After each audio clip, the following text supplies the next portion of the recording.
Hi, welcome back guys. Today we are talking about how to fix money on hold in PayPal. Why would you want to know how to fix money on hold in PayPal? Well, because PayPal has hold your money and you want to solve this problem as soon as possible.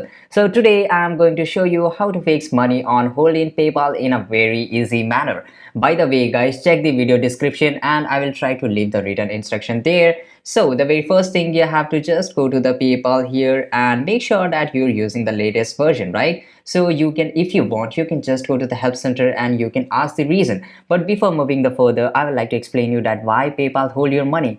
PayPal holds somebody money because they find that they are scamming, right? So they just want to verify the transaction and nothing else, right? So to verify the transaction, they will send this kind of receipt to the sender to confirm that you are sending the money this much amount. And to confirm it, right, the sender have to click on the confirm receipt and they have to confirm the transaction. After confirming, they will receive this kind of a re-email and they have to confirm it to the sender, right? So this is pretty easy guys. You don't have to be scared. So there you go. If you want to know how to fix money on hold in PayPal, this is the easiest way I know how. If you know another way to how to fix money on hold in PayPal, leave a comment below. Be sure to subscribe for more videos. Thank you for watching. Goodbye.